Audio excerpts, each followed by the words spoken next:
Bonsoir et bienvenue pour ce mercredi soir et toujours dans la lettre qui Paul écrit à l'église d'Éphèse, le chapitre 6, le verset 10 à 13.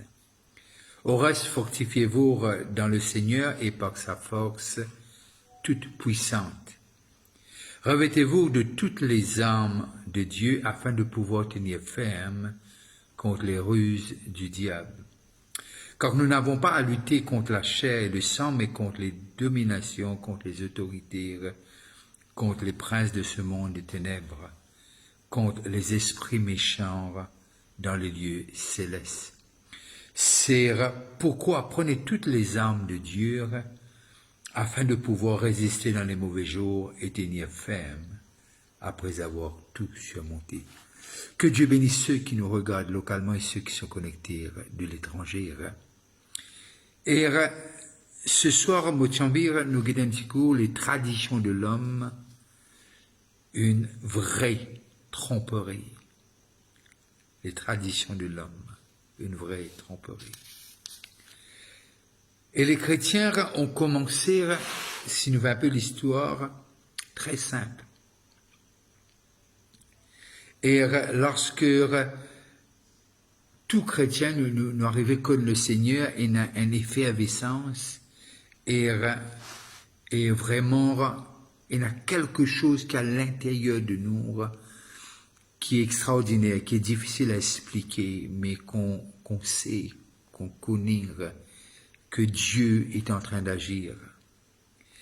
Et après des moments, après quelques mois, quelques semaines, quelques mois, parfois quelques années, nous commençons à arriver à comprendre de ce que les autres choses qui est aussi important, que sa côté émotionnel, sa côté cet enthousiasme, cette joie qui pas vient d'ici-bas, qui vient d'en haut, et puis nous réaliser que la chrétienté, c'est pas un tapis vélo.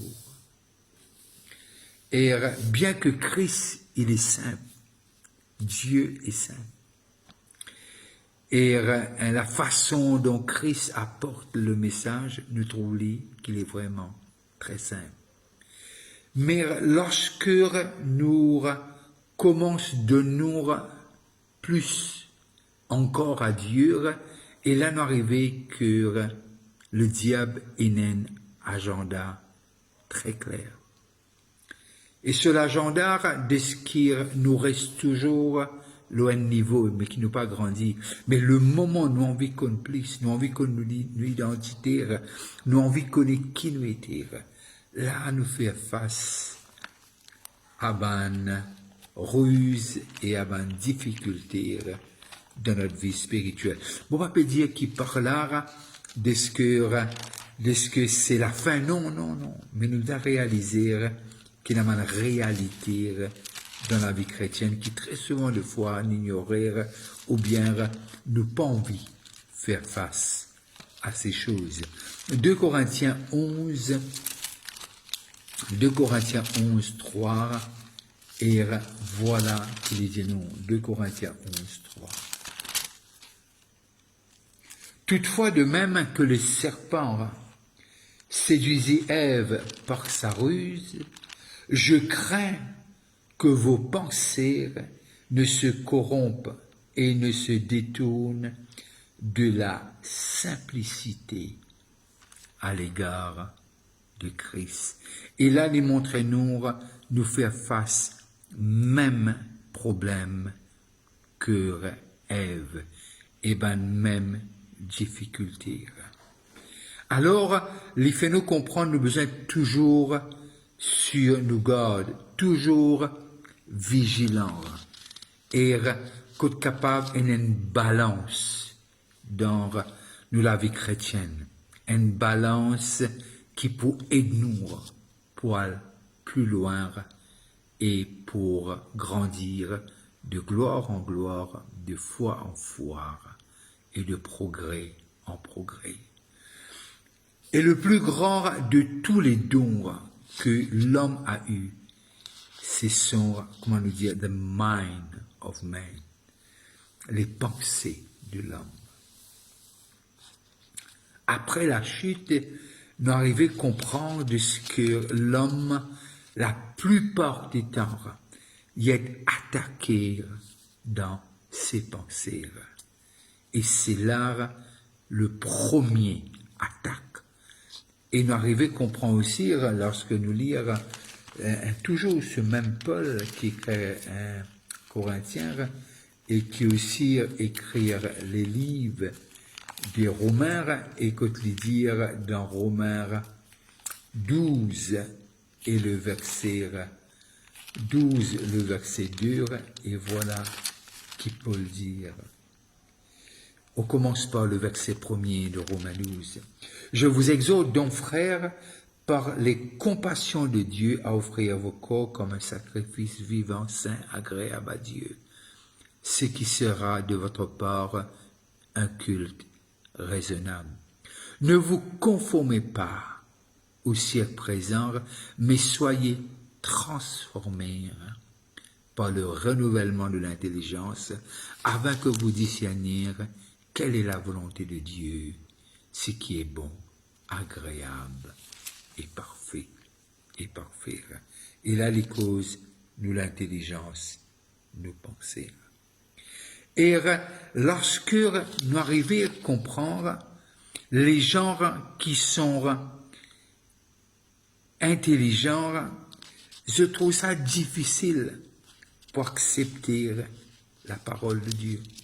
À cause des raisonnements, à cause de bonnes facultés et le côté qui est tellement intelligent, j'ai envie de comprendre tout, j'ai envie de disséquer tout.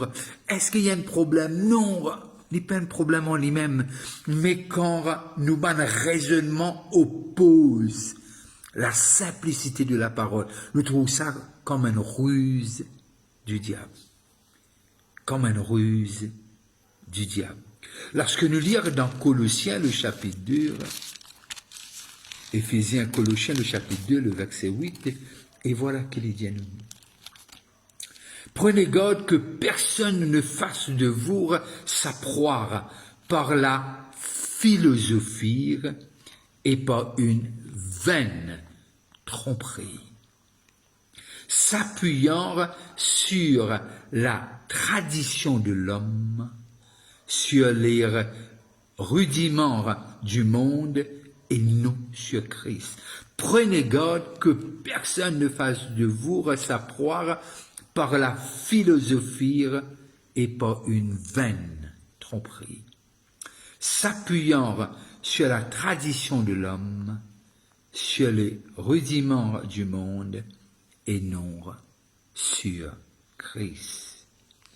Et là, nous arrivons à comprendre que Paul, puis on fait nous comprendre de ce que la philosophie capable d'être une ruse du diable. Nous connaissons qui man grec, quand nous cause Platon, nous cause Aristote, nous cause Socrate. Ce sont les Grecs qui tirent vraiment la crème de la crème quand nous cause la philosophie.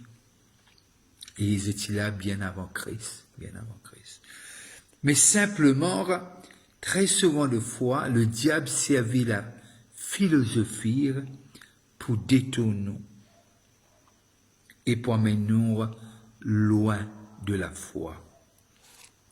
Et parce que la vérité est simple, Paul dit c'est folie pour quelques personnes. Laisse-nous lire dans Timothée, 1 Timothée N, le verset 6. 1 Timothée N, le verset 6. Et intéressant pour nous trouver comment Paul est lorsque il cause avec ce garçon. 1 Timothée N, 6. Et voilà qu'il dit. Quelques-uns s'étant détournés de ces choses se sont égarés dans des vains discours. Ils veulent être, verset 7, ils veulent être docteurs de la loi et ils ne comprennent ni ce qu'ils disent, ni ce qu'ils affirment. Et surtout le verset 6, se sont égarés dans des vains discours. Toujours Timothée, 1 Timothée, le chapitre 6, le verset 3 et 4, et voilà qu'il dit nous. Si quelqu'un enseigne des fausses doctrines et ne s'attache pas aux saintes paroles, de notre Seigneur Jésus-Christ et de la doctrine qui est selon la piété, il est enflé d'orgueil. Il ne sait rien et il a la maladie des questions. Et c'est des disputes, des mots, d'où naissent l'envie, les querelles, la calomnie, les mauvais soupçons. Et voilà ce que Paul dit à Timothée. Et comme on dit que les philosophes d'avant nous mentionnent juste quelques secondes de cela, de ce que les raisonnements humains, et ben grec qui extraordinaire. Et je t'y plie croire dans notre habilité, dans notre capacité intellectuelle et la connaissance. Et je t'ai envie d'essayer de tout comprendre. Et nous trouver même à un moment donné qu'il y a un Dieu à Athènes, Paul dit comme ça, c'est une inscription qui écrit à un Dieu, to an unknown God. Alors, les Grecs essayent de trouver Dieu à travers leur raisonnement, leur pensée et leur méditation. Et c'était ça, bien qu'ils étaient extraordinaires façon de penser, mais tu peux comprendre Dieu à travers la raison. Et la Bible est claire et nette. Nous pas capables de rencontrer Dieu par nous-mêmes et nos raisonnements. Corinthiens toujours, Paul dit, 1 Corinthiens, le chapitre 1er et le verset 21. Et voilà qu'il dit. Car puisque le monde, avec sa sagesse, n'ont point connu Dieu dans la sagesse de Dieu, il a plu à Dieu de sauver les croyants par la folie de la prédication. Je le relis. Car puisque le monde, avec sa sagesse, n'a point connu Dieu dans la sagesse de Dieu, il a plu à Dieu de sauver les croyants par la folie de la prédication. Je dis le verset 22. Les Juifs demandent des miracles et les Grecs cherchent la sagesse. 23. Nous prêchons Christ crucifié, scandale pour les Juifs et folie pour les païens, qui veut dire les Grecs. Et lorsque nous guettons dans Matthieu le chapitre 18, et voilà qu'il dit nous, Matthieu 18, 3. Et voilà qu'il dit. Jésus, le verset 2, Jésus ayant appelé un petit enfant, le plaça au milieu d'eux et dit, je vous le dis en vérité, si vous ne vous convertissez et si vous ne devenez pas comme les petits enfants, vous n'entrerez pas dans les royaumes des cieux. Dans les royaumes des cieux. Alors, lui montrez-nous encore une fois la simplicité de ce que Dieu pétane et de ce que Dieu a manifesté lui-même. Et toujours Corinthiens, le chapitre, première lettre, le chapitre 3 et le verset 18. Et voilà qu'il est dit nous. Que nul ne s'abuse lui-même. Si quelqu'un parmi vous pense être sage, selon ce siècle, qu'il devienne fou afin de devenir sage. Le verset 19. Car la sagesse de ce monde est une folie devant Dieu. Ainsi il est écrit, il prend les sages dans leur ruse. Le verset 20. Et encore le Seigneur connaît les pensées des sages. Il sait qu'elles sont vaines. Et voilà ce que nous dit Paul dans cette lettre à 1 Corinthiens. Alors, pour nous capables de croire, pour commencer, lorsque nous sommes Éphésiens, nous arrivons à réaliser nous aveugles. Un aveugle pas capable de trouver sur l'épée à Dieu. Un mort dans le ténèbre pas capable de faire rien, sauf quand Dieu révèle la vie éternelle. Et alors, la compassion, la grâce qui vient de l'Esprit Saint est indispensable pour nous capables de sortir de cet état que nous étions et venir à la connaissance de Christ. Et il y a des gens pour dire, sa parole-là, il y a un peu un vieux jeu, ça. Old fashioned, comment nous entendons. Il n'est pas, le grand mot, it's not relevant. Et quand nous rentrons dans 1 Corinthiens, encore une fois, 1 Corinthiens, le chapitre 1er, et le verset 17 à 31, nous lisons, et voilà ce qu'il dit, que Paul va dire. Ce n'est pas pour baptiser que Christ m'a envoyé, c'est pour annoncer l'évangile, et cela sans la sagesse du langage, afin que la croix de Christ ne soit pas rendue vaine. Car la prédication de la croix est une folie pour ceux qui périssent, mais pour nous qui sommes sauvés, elle est une puissance de Dieu. Aussi, il est écrit, je détruirai la sagesse des sages et j'anéantirai l'intelligence des intelligents. Où est le sage? Où est les scribes? Où est les disputeurs de ce siècle? Dieu n'a-t-il pas convaincu de folie la sagesse du monde?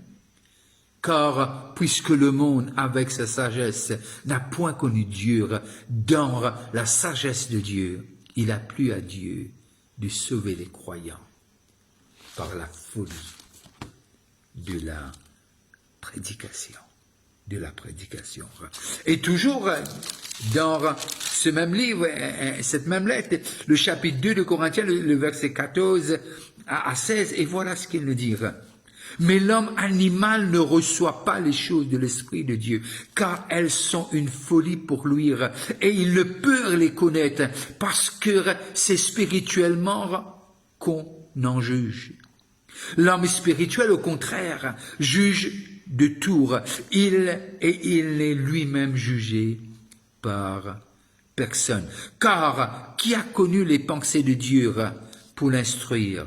Au nous avons la pensée de Christ. Et voilà comment Paul explique ces choses. Et nous arrivons à comprendre que la philosophie, parfois, c'est haine de man ruse du diable. Et que tu en vires, et c'est ban intelligent, et je t'essaie de comprendre Dieu par ce raisonnement. Et Dieu fait nous comprendre que c'est pas comme ça. Sans la révélation, sans la puissance, la grâce qui vient du Saint-Esprit, impossible. Impossible de connaître Dieu. Impossible de passer du ténèbre à la lumière.